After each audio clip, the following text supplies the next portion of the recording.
네, 반갑습니다. 류모츠입니다. 우리가 지난 시간에는 이제 엡실론 델타 논법을 이용을 해가지고 함수의 극한이라는 것을 굉장히 엄밀한 방식으로 정의를 했었습니다. 그러면 우리가 함수의 극한이라는 것을 배웠으니까 그 함수의 극한을 이제 어떤 방식으로 적용을 할 수 있냐. 우리가 가장 첫 번째로 다뤄볼 것은 여러분들이 이미 고등학교 미적분에서도 다루어 봤다시피 이제 함수의 연속, 다시 말해서 이제 연속 함수라는 개념을 우리가 이제 함수의 극한을 이용을 해서 정의를 할 수가 있을 거예요. 왜냐하면 사실 극한이라는 것이 의미가 있으려면은 사실은 함수가 연속일 때 그 함수가 연속인지 아닌지 판단하는 데 있어가지고 함수의 극한이 굉장히 중요하게 작용을 하기 때문에 어떻게 보면 우리가 연속 함수를 공부함으로써 함수의 극한이라는 개념이 조금 더 이제 명확해진다, 이런 얘기를 제가 감히 말씀을 드릴 수가 있겠습니다. 이제 물론 보통 여러분들이 이제 함수의 연속, 예를 들면은 fx라는 함수가 주어졌을 때 x가 x0에서 이제 연속이다라는 거에 대한 정의는 이미 기억을 하고 계실 거예요. 제가 그것에 대해서 이제 간략하게 다시 짚어드리면은 교재 타겟 2.2.1을 보시면 됩니다.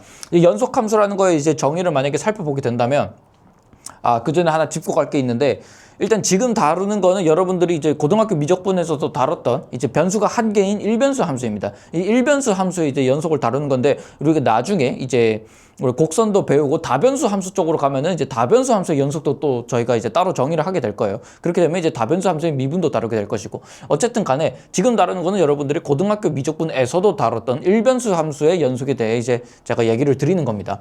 자, 일단 그 일변수 함수의 연속이라는 거는 예를 들어서 이제 정의역이 어떤 이제 라지 x라는 집합으로 주어지는 겁니다. 보통 일변수 함수에서는 저 라지 x라는 집합이 구간으로 나올 거예요. 뭐 예를 들면은 열린 구간, 아니면 닫힌 구간, 혹은 뭐 반열린 구간, 반닫힌 구간, 뭐 이런 식으로 이제 나오거나, 아니면은 뭐 조각적으로 정의된 경우에는 뭐 구간들의 합집합, 이런 식으로 이제 x가 구성이 되기도 합니다. 어쨌든 간에 이제 그 라지 x가 이렇게 뭐 구간이다 아니면 구간들의 합집합으로 주어진 경우 간에 어쨌든 정의역이 이제 잘 주어진 경우에, 자, 우리가 어떤 경우에 이 f라는 함수가 이제 연속이다라는 거를 얘기를 할 수가 있냐면은, 특히 x는 x0라는 지점에서 이제 연속이다라는 얘기를 하려면은 기본적으로 일단 f가 x0에서 정의가 잘 돼야 됩니다. 정의가 잘 돼야 된다라는 거는 함수값이 존재하면 됩니다. 다시 말해서 x0라는 어떤 정의역의 원소를 대입을 했을 때 그것에 대응하는 함수값이 존재하기만 하면 됩니다. 뭐 간단하게 예를 들면 뭐 x분의 1이라는 함수는 x는 0에서 정의가 안 되잖아요. 그죠? 왜냐하면 우리가 분모에 0이 들어가는 상황은 상상하지 않으니까. 그렇기 때문에 우리가 함수가 일단 기본적으로 잘 정의가 돼야 되는데, 이제 잘 정의가 될 뿐만이 아니라 극한값도 존재를 해야 됩니다. 어디서의 극한값이냐면은 x가 x0에서의 함수의 극한값을 우리가 이제 얘기를 할 수 있어야 됩니다. 자, 그러면 일단 극한값도 있고 함수값도 있다라고 했을 때, 우리가 만약에 그 함수값이랑 극한값이 정확히 일치하는 그런 상황이 연출이 된다면 우리가 f는 x는 x0에서 연속이다, 이런 표현을 씁니다. 자, 앞으로 제가 이제 연속이다라는 거를 뭐 한글로도 쓸 수 있는데 뭐 영어로는 이제 가끔 이런 표현을 씁니다. 이제 요거는 이제 콘티에 이제 제가 점 붙여놨는데 요거는 continuous의 약자입니다. 그래서 만약에 이제 콘티하고 점 이렇게 붙여놨다 그러면 f는 연속이다라는 거를 조금 멋지게 표현했다라고 하면 좀 그럴까요? 아무튼 간에 저런 식으로 표현을 많이 합니다. 어쨌든 간에 우리가 이 어떤 특정 지점에서 우리가 함수의 연속을 논하고자 한다. 그럼 그 지점에서의 함수값이랑 그 지점에서의 극한값을 이제 비교를 했을 때 둘이 같은 값이다라고 하면은 우리가 이제 x는 x0에서 연속이다, 그런 얘기를 할 수가 있습니다. 우리가 이거 지난 시간에 엡실론 델타 논법을 배웠으니까요. 엡실론 델타 논법을 이용을 해서 저거를 이제 우리가 기술을 할 수가 있거든요. 어쨌든 함수값도 정의가 되고 극한도 있다라고 했을 때 이제 요 표현 있죠. 요 표현을 제가 만약에 리미트 x가 x0로 갈 때 fx의 극한값은 fx0로 가까이 간다. 뭐 요런 거를 제가 이제 만약에 이제 엡실론 델타 논법으로 표현을 한다 하면 아마 이렇게 표현을 할 수 있을 거예요. 어떤 임의의 양수 엡실론에 대해서 적당한 델타가 존재해야 됩니다.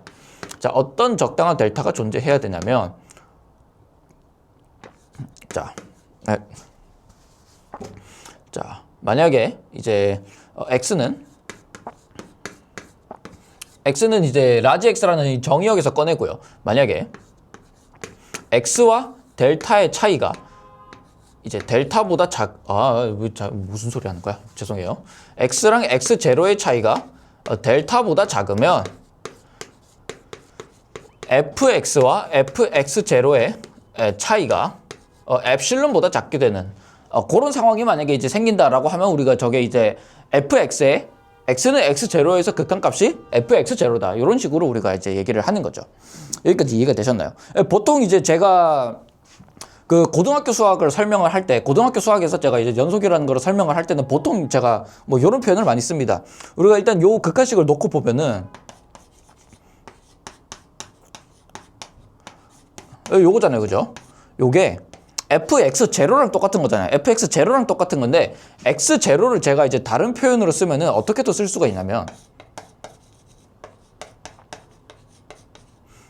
요런 식으로 x0라는 거는 우리가 x라는 함수를 만약에 이제 x0로 보내는 그런 극한을 생각을 했을 때 이 녀석의 극한값이 x0다. 요런 우리가 논리를 사용을 할 수가 있잖아요.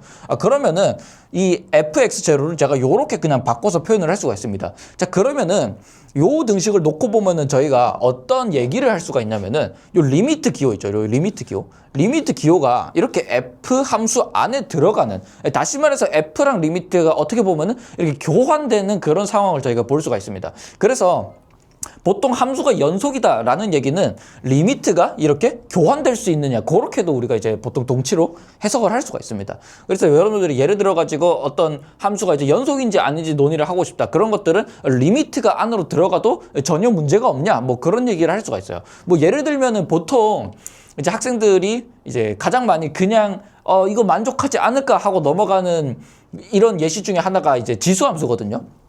뭐 예를 뭘로 들어볼까? 이걸로 들어볼까? 리미트 뭐 x가 0으로 0 플러스로 간다고 해봅시다. 우극한 생각을 해볼게요. 2에 x분의 로그 x, 뭐 이런 것들 한번 생각을 해볼게요. x분의 로그 x, 제가 아마 수렴 판정법 증명을 할 때, 수렴 판정법 수업을 했을 때 아마 x분의 로그 x, 저거는 이제 x가 0으로 가까이 갈 때 이제 0으로 수렴한다, 뭐 요런 얘기를 제가 한번 드린 적이 있을 겁니다. 자, 어쨌든 간에 만약에 이제 요런 극한을 구한다라고 하면은, 자, 이 극한이 지금 0으로 가까이 가잖아요. 그러면은 이 녀석은 2의 0제곱으로 수렴한다, 뭐 요런 얘기를 이제 할 수가 있을 거예요. 자, 근데 요거는 사실 지금 지수가 0으로 가니까 이거 당연히 2의 0제곱으로 수렴하는 거 아니냐, 이런 얘기를 할 수가 있는데, 요 얘기에는 사실 어떤 배경이 설명이 되어야 하냐면은 지수함수 있죠. 2의 뭐시기 제곱, 2의 어쩌고 제곱이 이제 연속함수다, 요런 얘기가 포함이 되어 있는 겁니다. 다시 쓰면 어떻게 되냐면, 지금 제가 2의 0제곱이라 쓴 거는 2의 리미트 x가 0 플러스로 갈 때 x분의 로그 x, 요렇게 이제 표현이 된다, 이 말씀이죠. 그러면은 이건 뭡니까? 지금 지수로 리미트가 이렇게 안으로 들어갔잖아요. 그 얘기는 리미트가 지금 지수함수와 이렇게 지금 교환이 되고 있는 상황이구나. 그 말은 사실은 지수함수가 연속이기 때문에 가능한 얘기다, 요런 말씀을 제가 드리는 겁니다. 그래서 연속이다라는 얘기는 물론 이제 함수값과 극한값이 똑같다, 뭐 요렇게 이제 이해를 하는데, 그것과 더불어서 리미트 기호가 만약에 교환이 될 수 있으면 우리가 그거는 연속함수의 필요충분 조건이다, 그런 식으로 여러분들이 받아들여 주시면 되겠습니다. 네, 제가 이제 방금 연속함수의 정의를 제가 설명을 드렸는데요. 근데 대신에 연속함수에서 극한을 따질 때 조심을 해야 되는 것이 몇 가지 있습니다. 제가 지금 여기 정의에서 사용한 것은 어떤 거냐라고 하면은 x가 요런 정의역에 속하면서 이제 x0로 이렇게 한없이 다가가는 그런 상황인 거잖아요. 근데 예를 들어 가지고 제가 어떤 함수를 살펴볼 거냐면은 그 닫힌 구간에서 정의되는 그런 함수를 살펴볼 겁니다. 그럼 닫힌 구간에서 예를 들어서 정의된다 하면은 어떤 말씀을 드릴 수가 있냐면, 자, 예로 a부터 b까지 요렇게 뭐 정의가 되어 있는 그런 함수가 있어요. 자, 만약에 닫힌 구간 a부터 b까지 정의되어 있는 요런 함수라면은 x가 a보다 작을 때는 물론 정의가 될 수도 있겠죠. 정의가 될 수도 있겠지만 정의가 될 필요는 없잖아요, 그죠? 그럼 예를 들어서 극단적으로 정의가 안 되어 있다라고 생각을 해봅시다. 그럼 정의가 안 되어 있다라고 생각을 했을 때 x가 a로 갈 때 극한을 어떻게 생각을 해야 될까요? x가 a로 가까이 갈 때 극한이라는 거는 a 근처에서 봐야 되는 거잖아요. a 근처에서 봐야 되는데 지금 x가 어때요?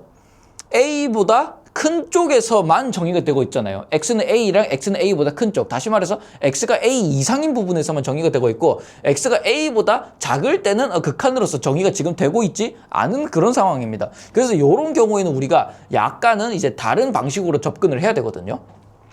자, 요럴 때는 우리가 물론 x는 a보다 크고 예를 들면 뭐 b보다 작은 쪽, 다시 말해서 열린 구간 a, b에서는 극한값이 아주 잘 정의가 될 거예요. 만약에 연속이다라고 하면은.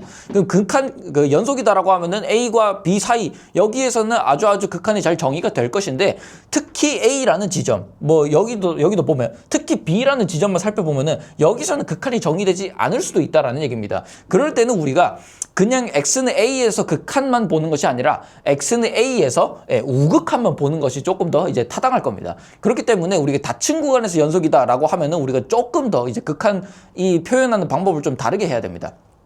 일단 기본적으로 만약에 어떤 함수가 이제 닫힌 구간 a, b에서 이제 연속이다라고 하면은 기본적으로 열린 구간 a, b에서는 연속이어야 됩니다. 열린 구간 a, b에서 연속이다라는 거는 이제 논의하기 아주 쉽거든요. 왜냐하면 그냥 a, b, 다시 말해서 a와 b 사이에 있는 모든 x들에 대해서는 우리가 함수들이 아주 잘 정의가 될 거고, 그 다음에 극한값이 존재한다면 우리가 극한값이랑 함수값이 같다, 이런 논리를 쓸 수가 있습니다. 근데 특히 a라는 지점에서는 어때요? a보다 작은 쪽에서는 정의가 안 되니까 우리가 그럴 때는 a에서 그냥 극한이 아니라 어떻게 봐야 된다? 한쪽 극한, 다시 말해서 우극한을 살펴봐야 됩니다. 그래서 x가 a로 가까이 갈 때 x는 a에서 우극한이 fa와 똑같을 때 우리가 x는 a에서 이제 연속이다, 이런 얘기를 우리가 할 수가 있는 거고요. 그 다음에 이제 반대로 이제 여기 그 오른쪽 경계를 살펴보면은 여기서는 이제 b보다 큰 쪽에서는 함수가 정의되지 않을 수가 있잖아요. 그 정의되지 않는 그런 상황을 우리가 대비를 하기 위해서 x가 b보다 작은 쪽에서 b로 가까이 갈 때 극한, 다시 말해서 좌극한을 보는 것이죠.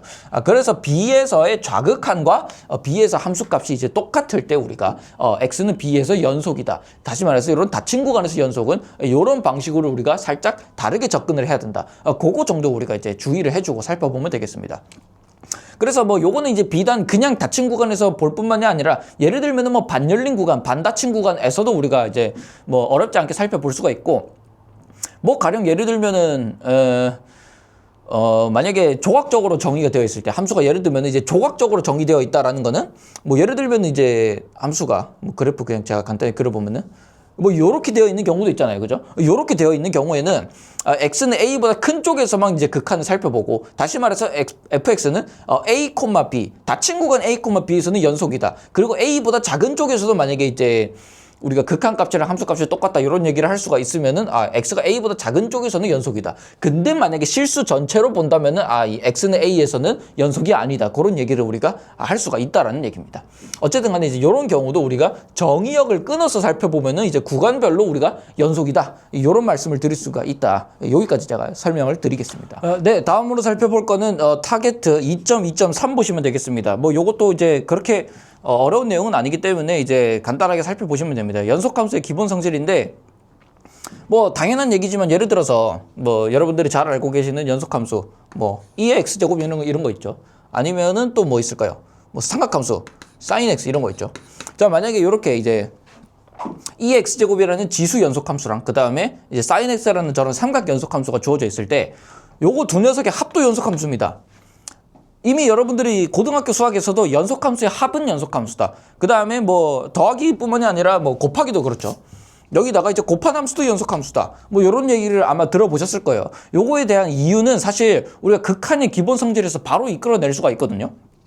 일단 먼저 이제 타겟 2.2.3에 있는 내용부터 살펴보면은 만약에 f랑 g라는 어떤 이제 정의역에서 그런 연속 함수가 이제 두 개 주어져 있을 때 이제 지금 제가 이제 적어 놓은 저 네 개의 함수도 이제 연속이다라는 거를 어렵지 않게 이제 이끌어낼 수 있습니다. 자, 가장 먼저 f에다가 이제 상수 c를 곱한 거 연속함수입니다. 상수배한 거 이제 연속함수입니다. 그 다음에 f랑 g 둘이 더한 것도 연속함수입니다. 그 다음에 둘이 곱한 함수 f 곱하기 g도 연속함수고요. 그 다음에 마지막으로 f분의 g 이제 나눴을 때는 만약에 분모가 0이 되면 이제 그 부분은 이제 아마 제외를 해야겠죠. 아무튼 간에 0이 아닌 부분에서 정의역을 이제 끊어서 본다면은 그것도 f분의 g는 이제 연속이다, 이런 얘기를 할 수가 있습니다.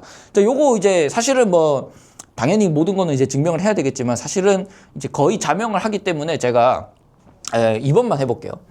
뭐 이거 별로 안 어렵습니다. 자, 예를 들면 지금 F랑 G가 예를 들어서 X는 X0에서 연속이라고 합시다.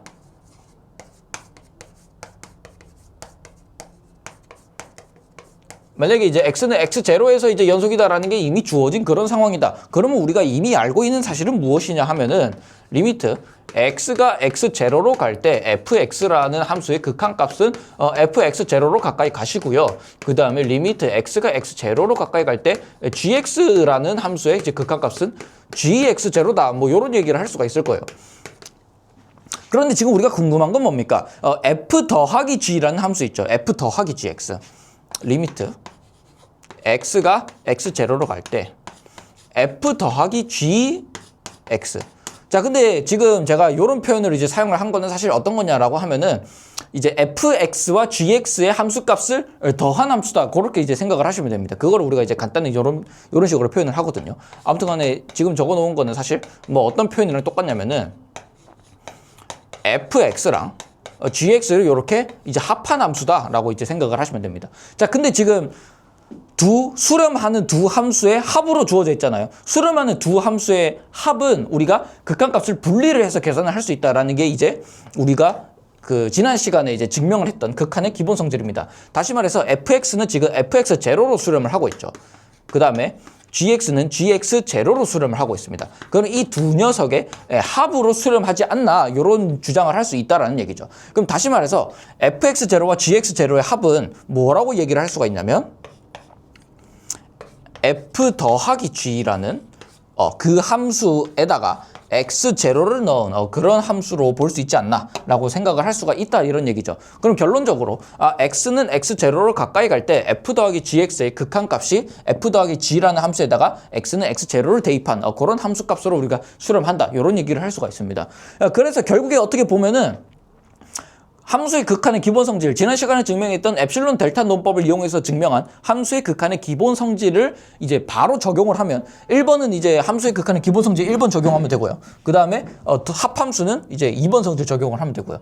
그럼 곱함수는 3번 성질 적용을 하면 되고요. 그 다음에 이 목함수는 이제 4번 성질을 적용하면은 이제 곧바로 이제 증명을 할 수가 있습니다. 물론 이제 4번에서 주의를 해야 되는 거는 분모가 0이 있는 지점은 이제 구간별로 끊어서 이렇게 좀 살펴봐야 됩니다. 뭐 예를 들면은 제가 구간별로 끊어서 보라는 거는 이제 가령 무슨 얘기냐면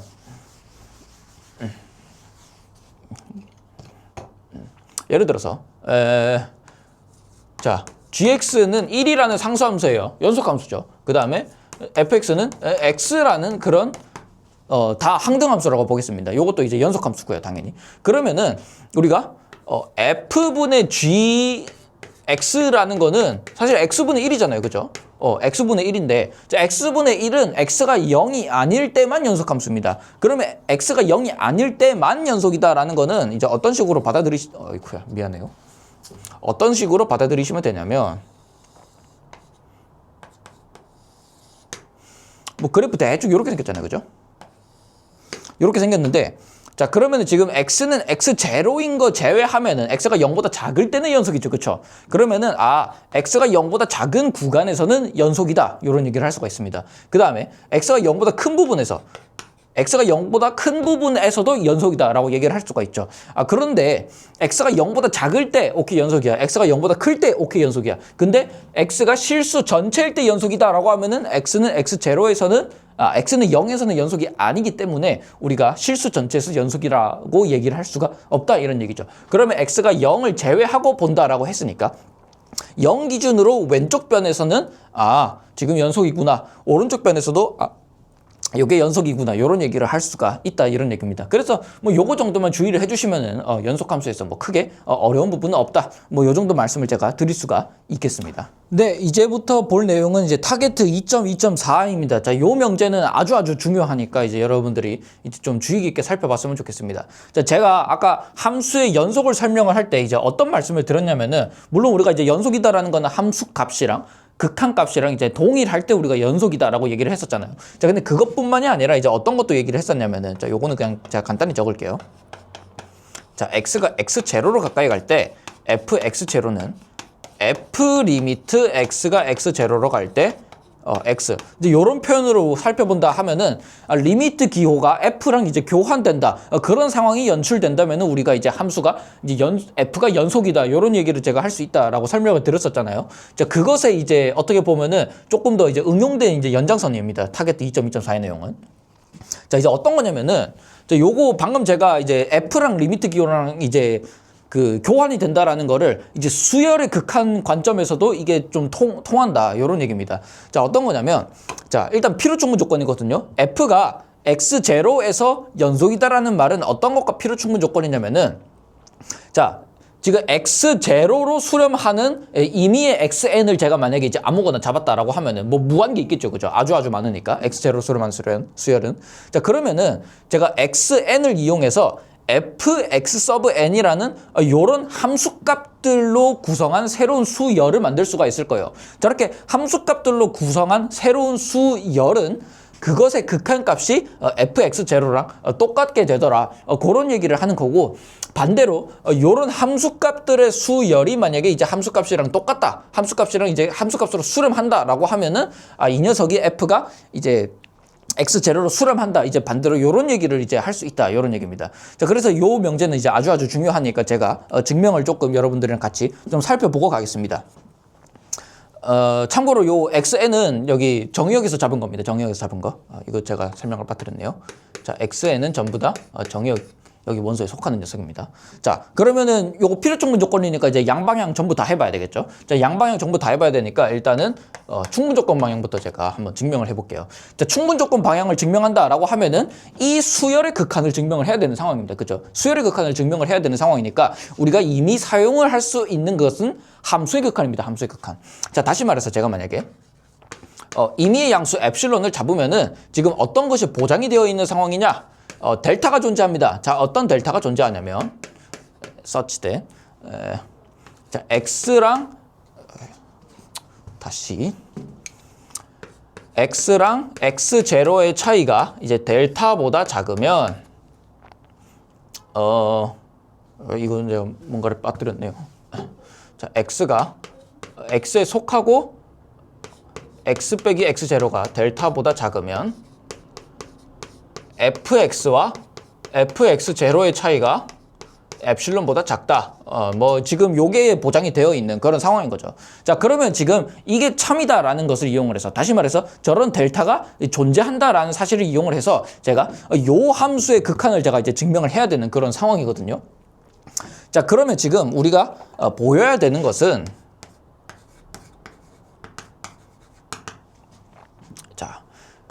요런 자연수 n이 존재를 해야 됩니다. 자, 어떤 자연수 n이 존재를 해야 되냐면 라지 n보다 큰 모든 스몰 n에 대해서는 fxn이라는 요 수열이랑 그 다음에 fx0라는 요 수열, 이 녀석의 극한 값이 엡실론보다, 임의의 양수 엡실론보다 이제 작아야 된다. 이제 그런 얘기를 하는 겁니다. 제가 여기 지금 엡실론을 처음에 이제 임의의 양수로 잡았으니까 이런 식으로 제가 이제 설명을 할 수가 있겠네요.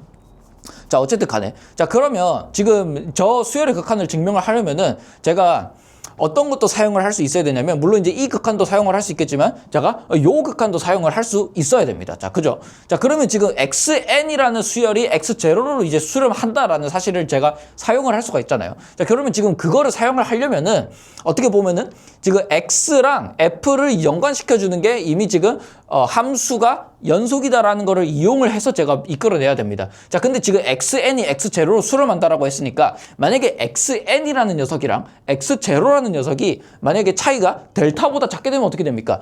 xn과 x0가 델타보다 작게 되면은 fxn과 fx0도 그 차이가 엡실론보다 작다. 이런 얘기를 할 수가 있겠죠. 자, 그러면 제가 이런 식으로 논리를 전개를 해볼게요. 지금 xn이 x0로 수렴을 한다라고 했으니, 자, 이미 우리가 알고 있는 사실은 무엇이냐라고 하면은, 자, 자연수 n1이 존재합니다. 자, 어떤 자연수 n1이 존재하냐면, 자, 만약에 스몰 n이 라지 n1보다 크다면 xn과 x0의 차이가 제가 여기 지금 이 델타보다 작다라는 걸 이용을 하기 위해서 얘가 지금 임의의 양수 아무거나 뒀을 때 라지 n1이 지금 존재한다 이런 표현을 쓸 수가 있잖아요. 그래서 요것보다 델타보다 작다. 델타는 지금 양수니까 제가 이 델타보다 작은 자연수 n1이 존재한다. 이런 표현을 제가 이제 사용을 할 수가 있습니다. 자, 그러면은 지금 xn과 x0가 지금 델타보다 작다라고 하면은 지금 xn은 제가 라지 x라는 이 정의역 안에서 잡은 수열이니까 xn은 정확히 지금 요 조건 두 개를 만족을 시킵니다. 그럼 요 조건 두 개를 만족시킨다라는 것은 지금 fxn과 fx0도 지금 엡실론보다 작게 된다. 이제 그런 표현을 쓸 수가 있겠죠. 분필 색깔을 바꿔봅시다. 이게 지금 fxn과 fx0도 엡실론보다 작다. 그런 표현을 쓸 수가 있겠죠. 자, 그러면 지금 어떤 것이 증명이 됐습니까? 스몰 n이 라지 n1보다 크기만 하면 어떤 일이 벌어져요? xn과 x0가 델타보다 작게 되니까 그러면 fxn과 fx0도 어떤 내가 임의로 잡은 양수 엡실론보다 작다. 그런 표현을 쓸 수가 있겠죠. 그러면은 지금 여기서 잡은 라지 n을 뭐라고 하면 됩니까? 라지 n을 제가 n1이라고 해주면은 이 지금 충분 조건 방향이 증명이 된다. 이런 표현을 제가 이제 이런 표현이 아니죠. 이제 이렇게 제가 설명을 드릴 수가 있다. 그런 얘기입니다. 자, 그래서 충분 조건 방향은 이렇게 증명을 하면 되고요. 그 다음에 저기 필요 조건 방향 한번 증명을 해봅시다. 필요 조건 방향을 이제 증명을 하기 위해서는 제가 이미 이제 사용을 할 수 있는 명제가 지금 요거죠. 자, 사용을 할 수 있는 명제인데 제가 이제 필요 조건을 이제 증명을 하기 위해서는 요 녀석 있죠. 요 연속이다라는 거에 제가 연속이 아니다라고 가정을 했을 때, 다시 말해서 이제 귀류법 가정을 했을 때 어떤 안 좋은 일이 발생하는지를 제가 좀 보여드리려고 합니다. 자, 제가 아마 여기 이 동영상 강의로는 엡실론 델타의 부정을 제가 아마 처음 설명을 드리는 것일 건데 한번 잘 따라와 보시기 바랍니다. 자, 지금 만약에 f가 x는 x0에서 불연속이다 라고 하는 거는 이제 어떤 얘기랑 똑같냐면은 정확히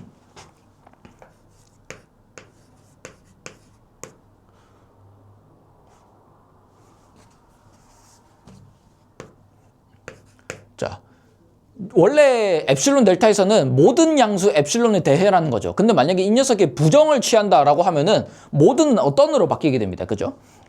이거 여러분들 고등학교 1학년 수학에서 아마 집합과 명제 단원을 했을 때 이제 명제에다 부정을 취하면 이제 모든이라는 양화사는 어떤으로 바뀌고 어떤이라는 양화사는 모든으로 바뀐다. 요거 아마 여러분들 기억을 하실 겁니다. 그래서 모든 양화사는 이제 어떤으로 바뀌고요. 그다음에 델타는 원래 이제 존재 양화사였잖아요. 그래서 요거는 이제 모든 양화사, 보편 양화사로 이렇게 바뀌게 됩니다.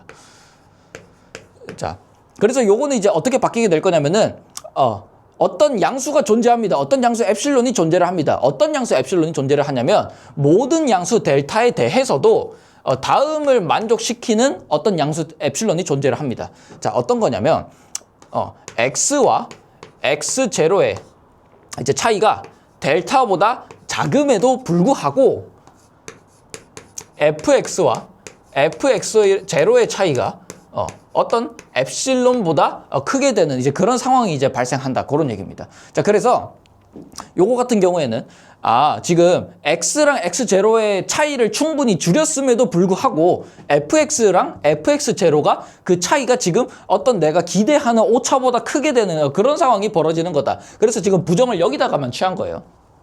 어쨌든 간에 그러면은 지금 내가 x를 지금 x0랑 아주 가까이 붙여놔도 fx랑 fx0가 지금 차이가 많이 벌어지는 그런 상황이 발생한다면은 우리가 지금 이제 귀류법 가정으로 이제 요거를 가정을 하고 그 다음에 거기서 만약에 이제 모순점이 발생한다면은 이거 지금 부정을 취한 것이 거짓이다. 다시 말해서 이 녀석의 부정이 참이다. 이제 이런 식으로 제가 이제 논리를 좀 전개를 하도록 하겠습니다. 자, 그러면은 지금 일단 여기서 잡은 제가 엡실론을 엡실론 제로라고 해볼게요.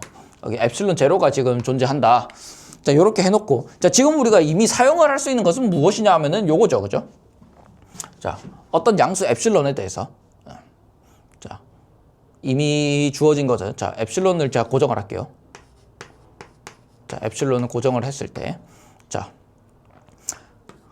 자연수 n이 존재합니다. 자, 어떤 자연수 n이 존재를 하냐면 자, 스몰 n이 라지 n보다 크면은 fxn이라는 요 수열 있죠. 이제 xn에다가 이제 f에다가 xn을 넣은 그런 수열은 fx0와의 차이가 엡실론보다 작게 되는 그런 이제 그런 우리가 엡실론 N 논법을 우리가 사용을 할 수가 있는데, 자, 여기서 지금 제가 요거를 보여야 되잖아요. 그죠? 자, 요거를 보여야 되니까 여기 엡실론을 제가 고정을 했던 것을 여기 엡실론 제로로 이렇게 제가 쏙 바꿔볼게요. 자, 엡실론 제로라는 걸로 이제 제가 생각을 해보면은 어쨌든 간에 지금 fxn이라는 수열은 이미 fx 제로로 수렴을 하는 상황이니까, 그러면은 우리가 처음에 엡실론 n 논법에서 양수를 잡을 때 여기서 잡은 제가 엡실론 제로로 요렇게 fxn과 fx 제로가 이거보다 작다, 이런 논리를 당연히 펼칠 수가 있을 겁니다. 그러면 그 엡실론 제로에 대해서 당연히 이런 라지 n이 존재를 할 거고요. 자, 그 다음에 우리가 이미 또 사용을 할 수 있는 건 어떤 거냐면은 요 명제죠, 요 명제. 자, 요 명제 xn이 x0로 수렴한다, 요 명제도 사용을 할 수가 있을 거예요. 자, 그러면 요거는 제가 이제 어떻게 할 거냐면은 요거는 n1이라고 하지만 n''이라 할까? 자, n''이라고 하겠습니다. 자, such that. 자, 이번에는 이제 라지 n보다 이제 스몰 n이 더 크면은 xn과 x0의 차이도 이제 어떤 임의의 양수보다 작게 된다 할 수 있습니다. 자, 그래서 그 임의의 양수마다 이제 라지 n''이 존재한다라고 할 수가 있는데, 이것도 마찬가지로 제가 지금 요 명제를 사용을 하기 위해서 xn이랑 x0의 차이를 제가 어떤 임의의 양수, 여기 지금 모든 양수 델타라고 했으니까 그냥 임의의 양수 델타라고 제가 이렇게 잡아볼게요. 뭐 그냥 델타 프라임이라고 할까? 델타 프라임이라고 하겠습니다. 자, 그러면 지금 어떤 얘기가 지금 보장이 되냐면, 자, 만약에 이거 프라임이죠. 자, 제가 이 라지 n과 라지 n 프라임보다 둘 다보다 더 큰 스몰 n을 제가 만약에 생각을 하면은, 그래서 예를 들어서 만약에 n과 n 프라임보다 더 큰 스몰 n을 생각을 하면 어떻게 됩니까?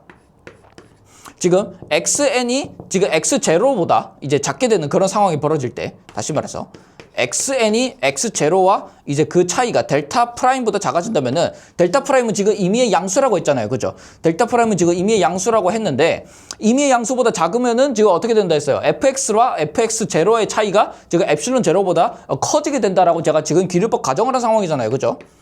다시 말해서 fxn과 fx0의 차이가 무조건 이거는 엡실론 제로보다 크지 않을까, 그런 이제 제가 기류법 과정을 했었습니다. 자, 근데 지금 놓고 보면 어때요?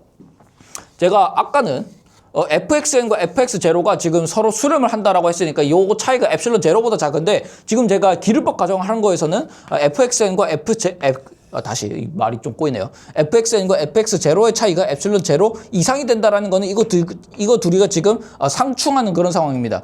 그럼 지금 모순이 발생했다라는 거는 지금 처음부터 어디가 잘못됐냐라고 하면은, 자, 이거 모순이니까. 그러면은 지금 처음에 기류법 가정을 했던 것이 애초에 잘못이었구나.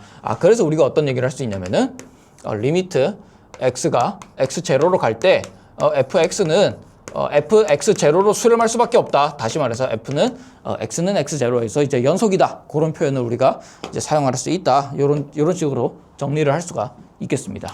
네, 이제 타겟 2.2.5로 가겠습니다. 제가 지금 방금 2.2.4에서 이제 설명을 드렸던 거는 지금 수열의 극한이더라도 만약에 함수가 연속이라는 게 보장이 된다면은 우리가 수열의 극한에서 사용하는 저 리미트 기호도 이제 연속 함수 안으로 이렇게 집어넣을 수 있다. 이제 그런 얘기를 제가 말씀을 드렸습니다. 자, 근데 이게 조금 더 이제 구체적으로 제가 이제 수열의 극한을 어떻게 보면은 이제 자연수가 그냥 n이 이제 무한대로 가는 그런 상황인 거잖아요. 자, 근데 이제 그것뿐만이 아니라 제가 조금 더 구체적으로 만약에 이제 그 f가 이렇게 지금 원래는 제가 리미트가 교환이 된다라고 했던 게 여기가 지금 x였잖아요. 그죠? 여기가 원래 x였는데 이제 x뿐만이 아니라 어떤 임의의 gx라는 그런 함수가 이제 들어가더라도 리미트 기호는 교환이 된다. 그런 제가 구체적인 말씀을 좀 드리려고 합니다.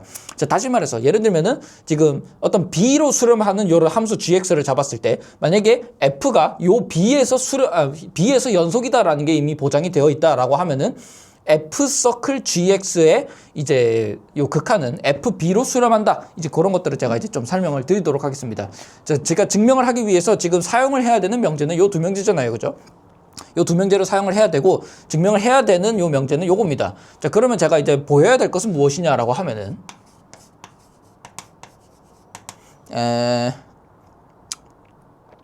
자, 제가 양수는 그냥 엡실론으로 잡아 볼게요. 양수 엡실론을 고정을 했을 때 델타가 존재해야 됩니다. 어떤 델타가 존재해야 되냐면, 자, 만약에 x가 a와의 차이가 델타보다 작으면은 f of g of x와 fb의 차이가 제가 임의로 잡은 요 엡실론보다 작게 되는 그런 델타가, 요 델타가 이제 존재하는지, 델타가 있다면 구체적으로 어떤 녀석인지 그것만 제가 이제 설명을 해주면 되겠습니다. 자, 그럼 기본적으로 일단 이제 함수 f가 연속이다라는 거를 제가 이제 사용을 해야 되잖아요. 그 함수 f가 연속이다라는 걸 사용을 하기 위해서 제가 여기서 잡은 엡실론에 대해서 델타 원이 존재할 겁니다. 자, 어떤 델타 원이 존재할 거냐면은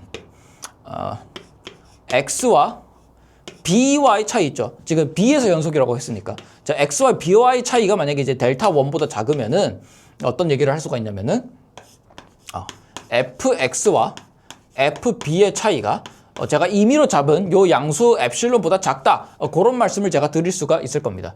여기서 x라고 안 하고 여기 지금 g 오브 x가 겹치니까 기호를 뭐라고 할까? t라고 하겠습니다. t라고 제가 이렇게 잡아볼게요. 자, 그러면 제가 이제 만약에 t와 b와의 사이가 이제 이렇게 그럼 이것도 제가 이제 t라고 할까요? 그냥 t라고 합시다.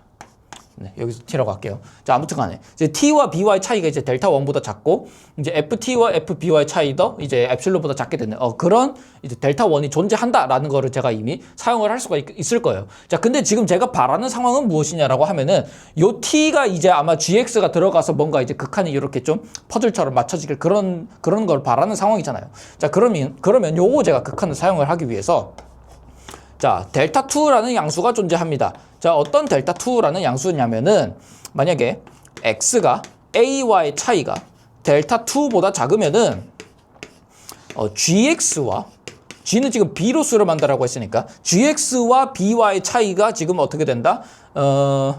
제가 지금 요거를 사용을 해야 되니까 이거 델타 1으로 잡았겠습니다. 요거 양수 델타 1도 어차피 양수니까. 자, 그러면 지금 어떤 얘기를 할 수가 있냐면 자, x 빼기 a가 만약에 델타 2보다 작다라고 하면은 지금 gx와 b의 차이도 지금 델타 1보다 작죠. 자, 근데 만약에 b로부터 델타 1보다 작게 떨어진 만큼의 이제 실수들은 어떤 성질이 있습니까? 요 성질을 만족을 하죠. 그렇기 때문에 fgx는 저기 fb와의 차이가 엡실론보다 작게 된다. 그런 결론을 내릴 수가 있습니다. 자, 그러면 지금 요거 가만히 보면 정확히 지금 이거랑 똑같죠. 그렇기 때문에 우리가 지금 여기서 델타를 뭐라고 해주면 되냐면 델타를 만약에 제가 여기서 잡은 델타 2라고 해주면은 이제 전부 다 이제 증명이 끝난다. 이제 그런 상황을 제가 이제 설명을 드릴 수가 있습니다. 자, 그래서 지금 요 명제 같은 경우에는 이제 f가 연속일 때는 리미트 기호가 이제 요 gx가 뭐든 간에 상관없이 이제 항상 이제 연속이다 이런 표현을 쓸 수가 있는데 자, 리미트가 gx가 뭐든 간에 상관없이 이렇게 안으로 교환이 될 수 있다. 들어가서 이렇게 gx의 이제 극한값으로 얘기를 할 수 있다. 뿐만 아니라 만약에 gx도 이제 연속이다라는 게 만약에 이제 보장이 된다라고 하면은 gx가 만약에 연속이라면은 b 대신에 이제 ga가 되겠죠, 그죠? 그럼 b 대신에 만약에 ga가 된다면 이 증명은 여기서 끝났고요. 만약에 b 대신에 ga가 들어간다면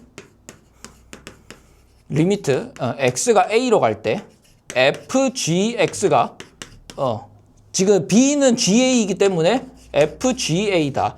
다시 말해서 연속함수의 합성함수도 연속이다. 그런 얘기를 할 수가 있습니다. 물론 이제 특정 지점에서 이런 표현을 잘 봐야 되겠지만 이런 표현만 이제 잘 살펴본다면 우리가 연속함수의 이제 합성함수도 연속함수다. 그런 얘기를 제가 이제 여러분들한테 설명을 드렸습니다. 네, 이제 마지막으로 살펴볼 것은 무엇이냐 하면은 이제 역함수의 연속성입니다. 우리가 방금 이제 합성함수의 이제 연속성을 우리가 살펴봤었잖아요.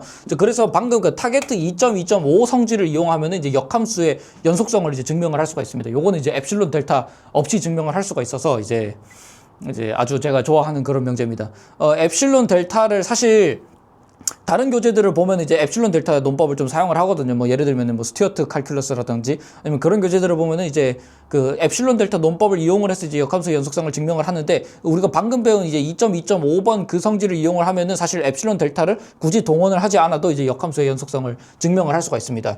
자, 어떤 얘기냐면은 일단 당연하지만 이제 역함수가 존재하려면은 1대1 대응이어야 되잖아요. 그래서 1대1 대응이어야 되는데 자, 함수는 이제 그 논의를 편하게 하기 위해서 제가 구간에서 이렇게 정의를 하겠습니다. 자, 구간에서 이제 정의를 하고 그 다음에 그 역함수는 이제 정의역이 F의 정의역이 이제 공역이 될 것이고 그 다음에 F의 치역이 이제 F 인버스의 이제 정의역이 될 겁니다. 어쨌든 간에 자, 저런 상황이 주어져 있을 때 만약에 F가 X는 P에서 이제 연속이다. 그 다음에 FP를 넣었는데 그런 Q가 나온다. 그러면 F 인버스 Q는 P가 되겠죠. 그죠? 자, 그러면은 우리가 어떤 얘기를 할 수 있냐면 X는 P에서 연속이라면은 F 인버스는 Q에서 연속이다. 그런 얘기를 제가 이제 지금부터 여러분들한테 설명을 좀 드리도록 하겠습니다.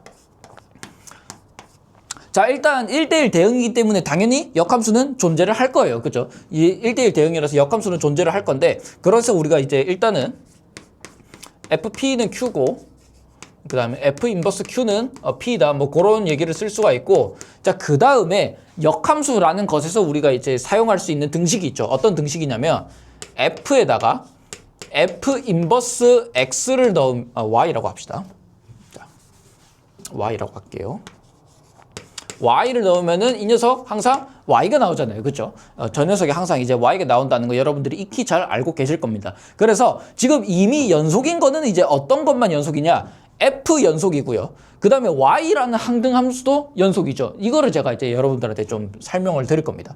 자, 그래서 지금 어떤 얘기를 할 수가 있냐면 자, 리미트 자, Y가 Q로 갈 때 F 오브 F 인버스 Y 자, F 오브 F 인버스 Y 지금 이 녀석은 Y랑 완전히 똑같다고 했잖아요. 그죠?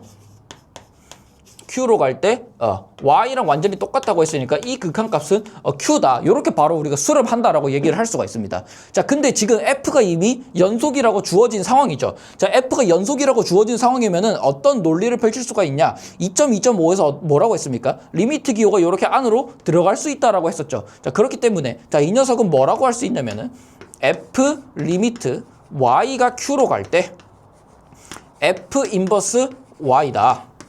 자, 그럼 이 녀석이 Q다라고 할 수가 있는 거죠. 자, 근데 지금 여기서 어떤 거를 확인을 할 수가 있냐면은 자, F에다가 어떤 녀석의 이제 함수값을 넣었는데 지금 Q가 됐다. 지금 이런 상황인 거잖아요. 자, 그러면 이게 의미하는 거는 뭐냐면은 F는 1대1 대응이기 때문에 그럼 Q가 되는 함수값은 무조건 P밖에 없다. 그런 얘기를 할 수가 있습니다. 자, 그러면은 지금 이 값은 어떤 발산하는 값이 아니라 수렴하는 P라는 값이어야 된다라는 걸 우리가 이제 확인을 할 수가 있는 거죠.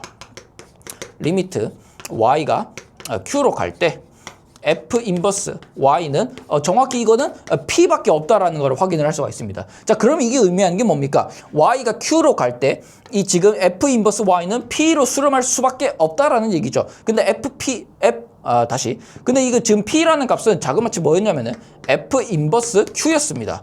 그렇기 때문에 지금 여기서 얘기하는 것은 무엇이냐라고 하면은 Y가 Q로 수렴할 때 F 인버스 Y는 F 인버스 Q로 수렴하는구나. 다시 말해서 F 인버스도 연속이구나라는 거를 우리가 이제 이런 식으로 확인을 할 수가 있습니다. 그래서 지금까지 계속 엡실론 델타만 썼는데 이렇게 역함수의 연속성은 엡실론 델타를 이제 사용하지 않고 이렇게 이제 이전에 2.2.5번 명제를 사용을 해서 이런 식으로 증명을 해봤습니다. 근데 일단은 그 오늘 공식적인 수업 내용은 끝났는데 뭐 사실 이미 여러분들이 알고는 있지만 여러분들이 지금까지 그 고등학교 수학에서 배웠던 뭐 다항함수, 유리함수, 무리함수, 그 다음에 지수, 로그, 삼각함수 이런 것들 있죠. 이런 것들이 이제 다 연속이다라는 거를 이제 사실은 당연히 이제 다 증명을 해야 되거든요. 물론 지금까지 배운 거를 이용을 한다면은 다항함수, 유리함수, 무리함수는 연속이다라는 거를 그렇게 어렵지 않게 증명을 할 수 있습니다. 그 다음에 뭐 삼각함수도 연속성을 뭐 그렇게 어렵지 않게 증명을 할 수가 있거든요. 근데 이제 문제는 사실 지수함수랑 로그함수인데 이제 이 녀석은 이제 그 연속임을 증명하는 방법이 정말 여러 가지가 있지만 제가 이제 뭐 일단 간단하게만 지금 설명을 드리도록 할게요. 자, 어쨌든 간에 제가 여러분들한테 설명드릴 수 있는 그 다음에 여러분들도 이미 알고 있는 연속함수들은 다항함수들. 자, 다항함수는 이제 왜 연속이냐라고 물어본다면은 자, 정확히는 이제 어떻게 대답을 하셔야 되냐면 일단 기본적으로 베이스로 깔려 있어야 되는 거는 리미트 x가 a로 갈 때 x는 a로 가까이 간다. 이거랑 그 다음에 리미트 x가 a로 갈 때 c라는 상수함수는 c로 가까이 간다.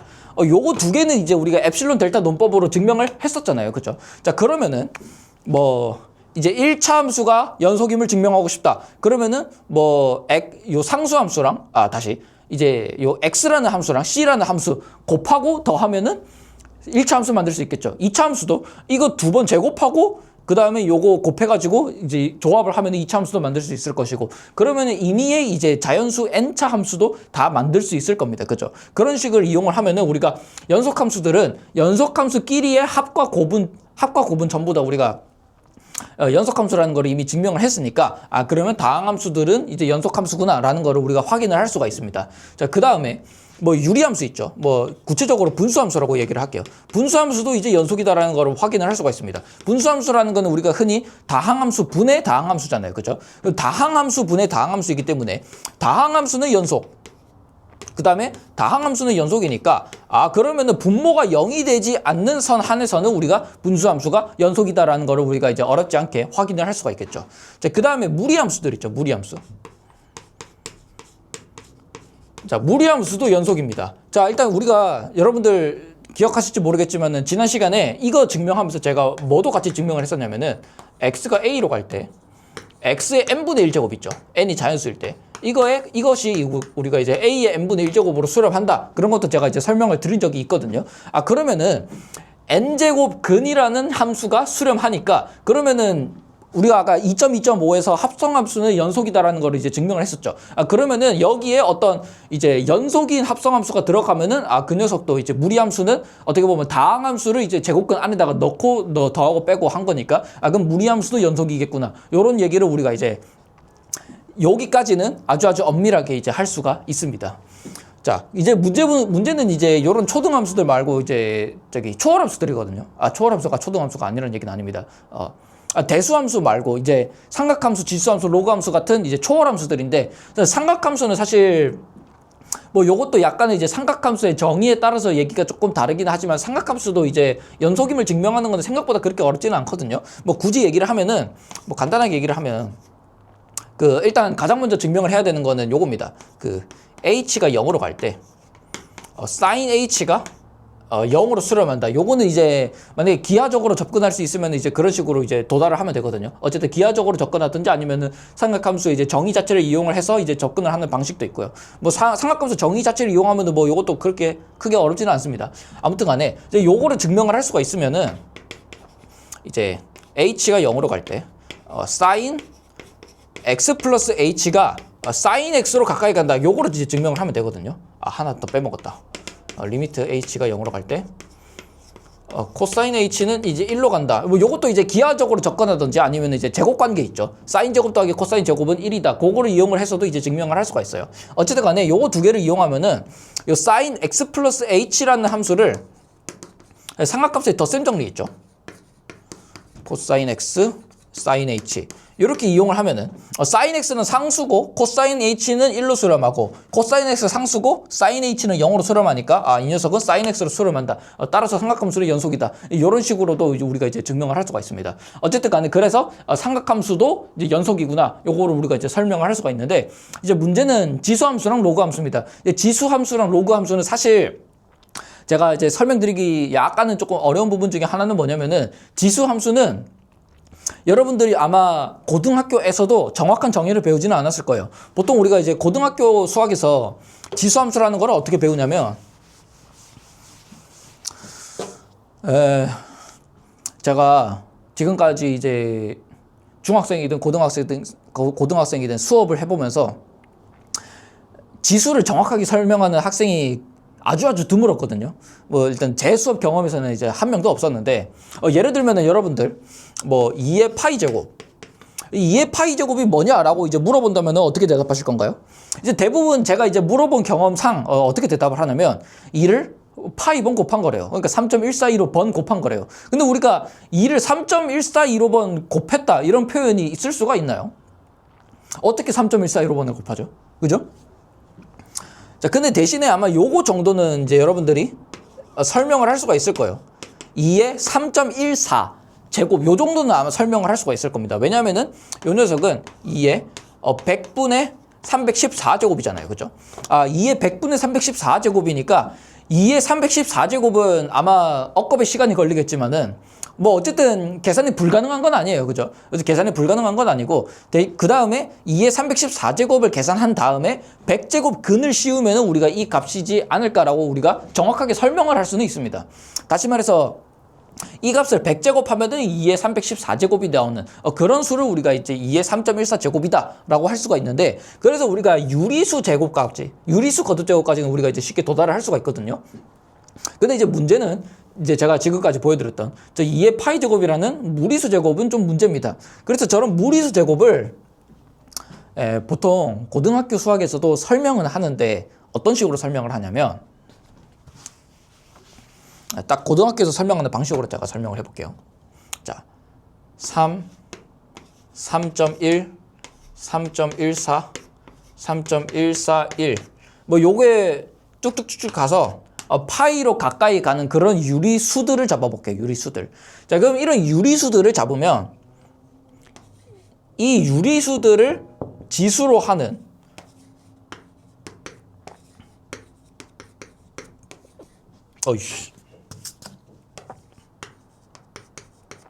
요런 수들을 잡을 수가 있을 거죠. 그죠?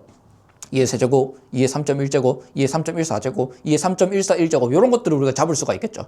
자, 근데 고등학교 수학에서는 이제 어디서 설명이 끝나냐면은 요렇게 우리가 유리수 지수들은 계산할 수가 있는데 이 계산들을 계속 하다 보면은 어떤 특정 값에 가까워진다라는 것이 알려져 있다라고 설명을 합니다. 그거를 이제 보통 조금 더 이제 만약에 설명을 한다라고 하면은, 예를 들면은 2의 3.1제곱은 2의 세제곱보다는 클 거 아니에요. 그죠? 왜냐하면 우리가 경험적으로 지수함수는 증가함수다라는 걸 알고 있으니까. 뭐 요것도 사실은 좀 설명이 필요하긴 한데 어쨌든, 자, 그 다음에 2의 3.1제곱은 2의 3.2제곱보다는 작을 거다 이런 식으로 이제 설명을 할 수가 있잖아요. 그 다음에 뭐 2의 3.14제곱 같은 경우, 1사제곱 같은 경우에는 2의 3.13제곱이랑 2의 3.15제곱 뭐 요것보다 이제 작다 이런 식으로 얘기를 할 수가 있겠죠. 자, 그러면은 우리가 이런 식으로 계속 부등호들을 쭉쭉쭉쭉 나열해 보면은, 자, 요 수들, 여기 있는 수들은 점점 커질 거예요. 그죠? 점점 커지는데 여기 2의 3.1415926585 이 수보다는 작으면서 증가하겠죠. 그죠? 그러면 아마 단조수렴 정리에 의해서 이게 수렴하지 않을까 그런 생각을 할 수가 있습니다. 자, 그 다음에 여기 오른쪽에 있는 수들은 점점 작아지죠. 점점 더 작아지는데 2의 3.1415 요 수보다는 좀 더 이제 크지 않을까. 다시 말해서 이제 감소하는데 이제 하방은 막혀 있는 그런 수열들로 이제 구성이 되기 때문에 얘는 위가 막혀 있는데 영원히 수렴하고 영원히 증가하고, 그 다음에 요 수열은 아래가 막혀 있는데 영원히 이제 감소하는 그런 수열이기 때문에 얘네 둘이 어떤 만나는 지점이 2의 파이 제곱이다. 이런 식으로 보통 설명을 할 수가 있습니다. 물론 제가 방금 한 건 여러분들이 이미 단조수렴 정리를 알고 있기 때문에 제가 이제 드린 설명이거든요. 어쨌든 간에 이제 이런 방식으로 이제 설명을 하는데, 요 방식의 이제 고등학교 수학에서 설명하는 방식의 문제점은 뭐냐면은 지수함수가 이미 연속이다라는 거를 가정을 하고 이제 정리를 한 거예요. 왜냐면은 수렴할 줄 누가 알아요. 그죠? 물론 이제 단조수렴 정리로 뭔가 경험적으로 이제 알 거는 알 수 있지만은, 구체적으로 이거 모든 유리수마다 이제 설명을 하려고 한다면 모든 유리수마다 이제 설명을 한다라고 해보면은, 예를 들어서 리미트 n이 무한대로 갈 때 어떤 유리수들의 수열, 다시 말해서 유리수열을 잡았을 때 이 녀석이 파이로 수렴을 하는데, 그러면 리미트 n이 무한대로 갈 때 2의 Rn제곱이 이제 수렴을 해야 되는 그런 상황인 거잖아요. 그죠? 저게 이제 어떤 이제 값으로 수렴을 해야 되는데, 만약에 이제 내가 이거 2의 파이 제곱이다 라고 그냥 바로 주장을 해버린다면은 요거는 사실은 문제가 있는 게 뭡니까? 리미트가 이렇게 2 안으로 들어갔으니까 이미 지수함수가 연속이다라는 사실을 가정을 하고 이제 극한값을 구한 거나 다름없잖아요. 그렇기 때문에 지금 지수함수를 정의하는데 지수함수가 이미 연속이다라는 거를 가정을 하고 정의를 하는 것이 과연 우리가 옳다고 할 수 있는가, 그런 거에 대해서는 우리가 좀 고민을 해야 되는 상황입니다. 그래서 이런 것들을 이제 우회하는 방식에는 뭐 몇 가지 방식이 있는데, 이제 아마 미적분학에서 배우지는 않겠지만은 보통 이제 해석계론에서 만약에 이제 좀 접근을 한다. 해석계론뿐만이 아니라 어떤 집합론에서 흔히 이제 우리가 수의 체계를 이제 배운다라고 하면은 이제 상한, 이제 여러분들 아마 그 옷 브랜드 중에 그 수프림이라는 브랜드를 보신 적이 있을 수도 있어요. 이거 이제 지워도 되나? 이거 지울게요. 그 외에 빨간색 있지? 그왜 이렇게 생긴 거 있잖아요. 막 해서 수프림 이 철자 이거 맞나? 맞겠죠. 뭐 아무튼 간에 이거 뭐 요런 브랜드 봤을 거예요. 그래서 요거랑 비슷하게 생긴 수프리멈이라는 게 있거든요. 수프리멈이라는 게 있는데 요게 이제 한국말로 상한입니다. 그래서 예를 들면은 이제 요게 어떤 집합의 상한이다. 이거를 우리가 이제 이런 표현을 쓰는데, 자, 예를 들어서 제가 이 상한이라는 건 어떤 의미냐면은, 이거 빨간색깔 잘 안 보이죠? 그냥 흰색으로 할게요. 자, x제곱은 2보다 작다. 자, 요렇게 해볼게요. 자, x제곱이 2보다 작다 했을 때, 자, 이 집합의 최대값 찾을 수 있겠습니까? 최대값은 없죠. 최대값은 없는데, 근데 상한가는 우리가 얘기를 할 수가 있습니다. 그러니까 상한은 무엇이냐라고 하면은, 얘가 만약에 도달할 수 있는 극한값을 생각을 하면 됩니다. 그러면 우리가 이거 경계값은 루트 2다. 요런 얘기를 할 수가 있겠죠. 그죠? 이거를 우리가 이제 상한이라고 하거든요. 어쨌든 간에, 요런 지수함수를 이제 상한을 이용을 해서 이제 정의를 하는 방식이 있습니다. 그럼 말 그대로 지금 여기 유리수들을 잡았었잖아요. 그럼 예를 들면은 우리가 요 집합, 요 기호를 이용을 하면은 우리가 유리수들을 이용을 해서 예를 들어서 뭐 R이라는 거를 이제 이렇게 하면 되죠. 2의 R제곱 이거를 볼 건데, 자, R은 유리수들입니다. 자, R은 유리수고 그 다음에 R은 루트 2보다 작습니다. 자, 그러면은 요런 집합은 유리수들의 수열로 구성이 되는데 2의 루트 2제곱보다는 작은 어떤 그런 유리수 지수들로 이제 구성이 되겠죠. 자, 이 녀석들의 이제 상한으로 이제 정의를 합니다. 자, 그래서 이 녀석들의 상한으로 이제 2의 루트 2제곱을 정의하는 방식이 있거든요. 근데 이제 요 녀석은 사실은 우리가 이제 이 녀석이 이제 상한으로서 존재한다라는 것도 이제 하나의 값으로 나온다라는 것도 우리가 이제 증명을 해야 되고 여러 가지 이제 할 것들이 많기 때문에 이제 미적분학에서는 조금 과합니다. 그래서 또 이제 다른 방식은 어떤 것들이 있냐면은 여러분들 x분의 1 있죠. x분의 1. t분의 1이라고 합시다. t분의 1. 자, t분의 1이라는 함수 0부터라고 하면 되죠. 1부터. 자, 1부터 x까지 만약에 이제 적분을 한다라고 하면은 이거 여러분들이 이미 자연 로그 함수가 나온다라는 거를 이미 여러분들이 아실 거예요. x 1보다 크다라고 합시다.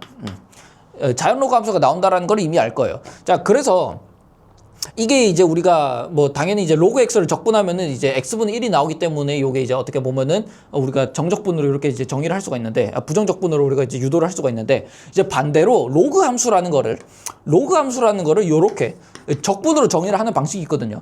왜냐하면은 우리가 t분의 1이라는 함수는 잘 알고 있는 연속함수잖아요. 그죠? 잘 알고 있는 연속함수를 1부터 x까지 적분하는 거는 정적분이니까 이런 연속함수의 정적분 값도 이제 연속함수다라는 거를 이제 어렵지 않게 증명을 할 수가 있어요. 우리가 지금 할 건 아니지만. 어쨌든 간에 그거를 이용해서 요 적분 자체를 이제 로그 함수로 정의하는 방식이 있습니다.